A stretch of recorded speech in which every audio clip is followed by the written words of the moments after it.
पिथौरागढ़ जिलाधिकारी विनोद गोस्वामी ने बताया है कि पिथौरागढ़ के तहसील धारचूला अंतर्गत आदि कैलाश ओम पर्वत दर्शन के लिए प्रत्येक वर्ष यात्रा का आयोजन किया जाता है। इस वर्ष आयोजित की जाने वाली यात्रा के सफल संचालन और समुचित व्यवस्थाओं की समीक्षा के लिए अपर जिलाधिकारी योगेंद्र सिंह की ओर से उक्त क्षेत्र अंतर्गत यात्रा मार्गों और व्यवस्थाओं का स्थलीय निरीक्षण करेंगे। देखिए, जैसा कि क्षेत्र में जो सारे मार्ग लगभग खुल रहे हैं और खुल चुके हैं, कई जगह ग्लेशियर्स वगैरह को काट दिया गया है और रास्ते खुल चुके हैं, तो एक हम एडवांस टीम जो पूरी जांच के लिए और वहाँ पर जो इश्यूज़ हैं उसको देखने के लिए एडीएम की अध्यक्षता में कल भेज रहे हैं, जो कि गरब्यांग, गुंजी और उधर कुटी की ओर को जाकर के देखेगी। इसमें संबंधित अधिकारीगण जो कि जैसे ARTO हैं, हेल्थ डिपार्टमेंट से हैं या नगर निगम, जिला पंचायत, SDM वगैरह भी इनके साथ में जा रहे हैं। एक बार ये टीम पूरा रेकी कर ले और वहाँ पर जो इश्यूज लास्ट ईयर आए थे उसके संबंध में लोकल स्टेक होल्डर्स के साथ में चर्चा कर ले। फिर उसके बाद हम लोग ये प्लान कर रहे हैं कि इस बार जो लास्ट ईयर के जो चैलेंजेज आए थे उसको कैसे टैकल किया जाएगा। हम उम्मीद कर रहे हैं कि अप्रैल के अंतिम सप्ताह तक का इसमें हम कुछ प्रगति ला सकेंगे यात्रा को प्रारंभ करने के संबंध में। मुख्यमंत्री पुष्कर सिंह धामी ने चौखुटिया में मां अग्नेरी के ऐतिहासिक मंदिर प्रांगण में आयोजित चैत्र अष्टमी मेले में प्रतिभाग किया। इस दौरान मुख्यमंत्री ने सर्वप्रथम मां अग्नेरी का आशीर्वाद लिया और पूजा अर्चना कर प्रदेशवासियों की सुख समृद्धि की कामना की। उन्होंने नवरात्रि और रामनवमी पर्व की सभी को बधाई एवं शुभकामनाएं दी। इसके बाद सीएम धामी चैत्र अष्टमी मेला में आयोजित कार्यक्रम में पहुंचे, जहाँ उनका क्षेत्रवासियों ने जोरदार स्वागत किया। इस मौके पर उन्होंने कई घोषणाएं करते हुए कहा कि आगामी सत्र से चौखुटिया महाविद्यालय में स्नातकोत्तर स्तर पर प्रथम चरण में अर्थशास्त्र और अंग्रेजी विषय की कक्षाएं प्रारंभ की जाएंगी और स्नातक स्तर पर विज्ञान विषय की कक्षाएं प्रारंभ की जाएंगी। ग्रामीण अंचल में महिलाओं को सशक्त बनाने को लेकर सरकार किस तरह से योजनाओं का क्रियान्वयन करती है, इसकी जानकारी देते हुए विकासखंड द्वाराहाट में ग्रामीण विकास मंत्रालय भारत सरकार की ओर से वित्त पोषित ग्रामीण विकास योजनाओं में जेंडर रिस्पॉन्सिव बजटिंग में 3 दिवसीय प्रशिक्षण कार्यक्रम का ग्राम पंचायत बड़ेत में समापन हो गया है। 3 दिवसीय प्रशिक्षण कार्यक्रम में प्रशिक्षकों ने बताया कि किस प्रकार महिलाओं को सशक्त बनाने के लिए भारत सरकार महिलाओं को ध्यान में रखकर योजनाएं बना रही है। इस योजना के उक्त प्रशिक्षण में समावेशी विकास बजट, जेंडर बजटिंग यानी महिला संवेदी बजट, ग्राम पंचायत विकास योजना आदि के विषय में जानकारी दी गई। ग्रामीण विकास मंत्रालय भारत सरकार द्वारा वित्त पोषित ग्रामीण विकास योजनाओं में जेंडर रिस्पॉन्सिव बजटिंग हेतु 3 दिवसीय प्रशिक्षण कार्यक्रम सुधा संस्था अल्मोड़ा के द्वारा ग्राम पंचायत बड़ेत में किया गया, जिसमें ट्रेनर के रूप में रवि सिंह राठौर और ऋतु टमटा में द्वारा इस प्रशिक्षण को यहाँ पे दिया गया, जिसमें ग्राम पंचायत बड़ेत और ग्राम पंचायत गौलारकोट की स्वयं सहायता समूह की महिलाएं, आशा और कार्यकर्ती मौजूद रही। इस कार्यक्रम का मुख्य उद्देश्य जो है जेंडर यानी एक सोच से संबंधित है, जिसमें जो है महिलाओं को ध्यान में रखते हुए ऐसी योजनाओं का निर्माण करना है और महिलाओं को सशक्त करने की दिशा में यह कदम उठाया गया है। इस ट्रेनिंग से जो है यहाँ पे महिलाएं बहुत ही लाभान्वित हुई हैं। वो एक नई सोच लेके जा रही हैं यहाँ से कि जो है जेंडर केवल एक सोच है, हमें हर सामाजिक, आर्थिक, राजनीतिक क्षेत्र में जो है महिलाओं की भागीदारी और सशक्तिकरण की दिशा में अपने प्रयास करने हैं, अपना विकास करना है, साथ में अपने पूरे परिवार समाज को लेकर, लेकिन केंद्र बिंदु जो है महिलाएं इस कार्यक्रम महिलाएं रहेंगी।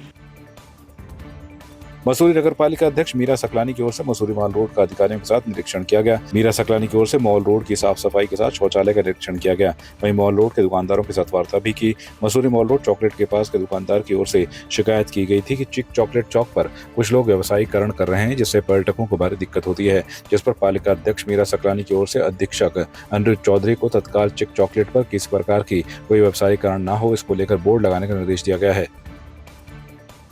ये जिला प्रशासन ये कार्रवाई कर रहा है और ये सिर्फ मॉल रोड पे नहीं कर रहा है। जिला प्रशासन के जो जिस तरीके के निर्देश हैं वो सिर्फ मॉल रोड पे ये नहीं है, वो आसपास का जो एरिया है वहाँ भी अतिक्रमण हटाएगा। तो इसमें नगर पालिका की कोई भूमिका नहीं है। नगर पालिका से सिर्फ उन्होंने सहयोग मांगा है कि आप हमें अपनी टीम दीजिए, ताकि हम लोग मिल करके, चाहे वो जिला प्रशासन है, नगर पालिका की टीम को पता है एरिया कहाँ कैसा है क्या है, तो इसलिए वो टीम को साथ लेके चलना चाहते हैं। बाकी अतिक्रमण हटाने का काम जिला प्रशासन का है, उन्हीं के हाथ में। मेरी उन लोगों से भी यही अपील है कि हम लोग मॉल रोड को साफ सुथरा करने के लिए कुछ कुर्बानियाँ हम भी दें, ताकि भविष्य के लिए अगर मॉल रोड साफ सुथरी हो जाती है और जो नीडेड लोग हैं, जो सच में नीडेड लोग हैं, उनके लिए वो स्पेस भी मिले। ऐसा नहीं है कि जो नीडेड लोग नहीं भी है, आप वो भी पटरी पे बैठे हुए हैं, जो नीडेड हैं उन्होंने तो बैठना ही था। तो मेरी कोशिश यही रहती है कि देखिए, जिनकी ज़रूरत है उनके आजीविका को भी लात नहीं मारी जानी चाहिए, उनका भी उनकी आजीविका भी चलनी चाहिए। उप प्रभागीय वनाधिकारी खटीमा सचिता वर्मा ने बताया है कि वन विभाग को सूचना मिली कि नेपाल बॉर्डर पर वन महोलिया मेलाघाट क्षेत्र से एक आम की लकड़ी से भरा ट्रक आ रहा है, जिसमें कि वन विभाग की ओर से तत्परता दिखाकर मौके पर जाकर आम की लकड़ी से भरे हुए ट्रक को पकड़कर अपने कब्जे में ले लिया है और पता लगाने की कोशिश की जा रही है कि आम की लकड़ी कहां से आ रही थी। अग्रिम कार्रवाई की जा रही है। कल हमको सूत्रों से जानकारी प्राप्त हुई थी कि वन महोलिया से लगे हुए जो हमारा अतिक्रमण क्षेत्र है, वहाँ पर एक आम की लकड़ी से भरा हुआ ट्रक एक वहाँ पर आ रहा है। तो हमारे द्वारा वहाँ पर टीम को भेजा गया था और टीम ने पूरी तत्परता के साथ उस ट्रक को लकड़ी के साथ अपने कब्जे में ले लिया है। अग्रिम कार्रवाई अभी की जा रही है। एस्टो केस हमारे द्वारा दर्ज कर लिया गया है और हमें भी ये पता लगाने का प्रयास कर रहे हैं कि लकड़ी कहाँ से आई है।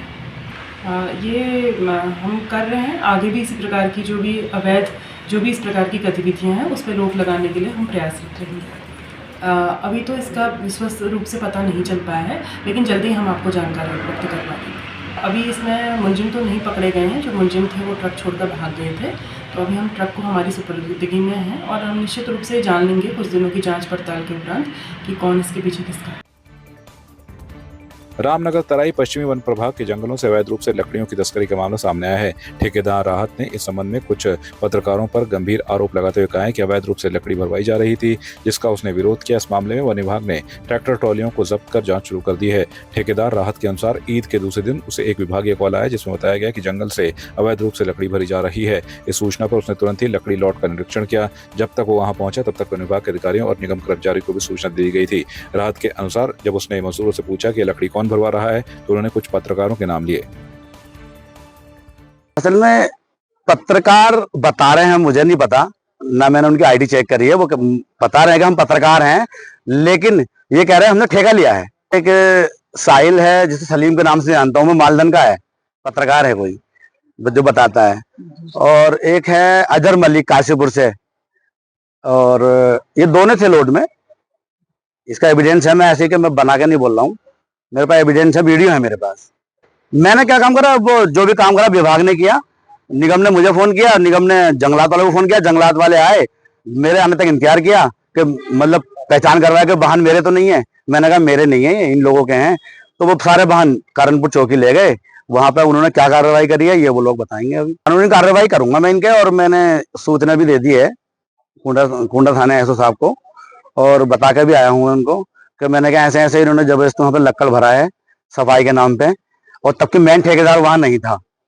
ये अपना आपको ही बता रहे थे कि हमारा ठेकेदार है, और मैंने सूचना दे दी है इस बात की। कल शाम को सूचना प्राप्त हुई थी कि जो है कुछ ट्रॉलियां जंगल में घुसी हुई हैं और उनको पकड़ करके सुरक्षित हमारे करणपुर चौकी में खड़ा किया गया। उसमें कुछ लकड़ी पाई गई थी। तो उसके जैसी ये सूचना मिली, उसके बाद तत्काल मेरे स्तर से अपने जो प्रभागीय वनाधिकारी हैं उनको जांच के लिए कहा गया, और वो आज अपने स्तर से उनके द्वारा जांच प्रारंभ कर दी गई है। और जांच की जो भी रिपोर्ट आएगी, अगर इस प्रकरण में कोई दोषी पाया जाता है तो उसके खिलाफ जो भी सख्त से सख्त विभागीय कार्रवाई होगी वो की जाएगी। देखिए, ऐसा है कि ये सीजन ऐसा होता है जिसमें ये चीजें लगातार बढ़ जाती हैं। देखिए, इस समय फैलिंग खत्म हुई है जंगल में। अब जो पलुआ है या जो इस तरह की चीजों के लिए बहुत सारे लोग जो हैं, बहुतों के इंटरेस्ट जुड़े होते हैं, और बहुत सारे लोग उसके केस में सामने आते हैं कि साहब हमको पलुआ चाहिए, ये चाहिए, लकड़ी चाहिए, क्योंकि वन निगम का पातन खत्म हुआ होता है और हमको उसमें प्लांटेशन करना होता है, तो वो मटेरियल निकालना बाहर जरूरी है। तो लेकिन वो विधिक तरीके से निकले, सही तरीके से निकले, जिसको जो जरूरतमंद है उनको दिया जाए। गांव वालों को देने के बाद भी अगर आवश्यकता हो तो कोई अगर किसी को दिया जाना है तो वो उसको जो भी दिया जाए वो विद पेपर जाना चाहिए और सही तरीके से जाना चाहिए। आपकी इस पर क्या राय है, हमें कमेंट कर जरूर बताएं।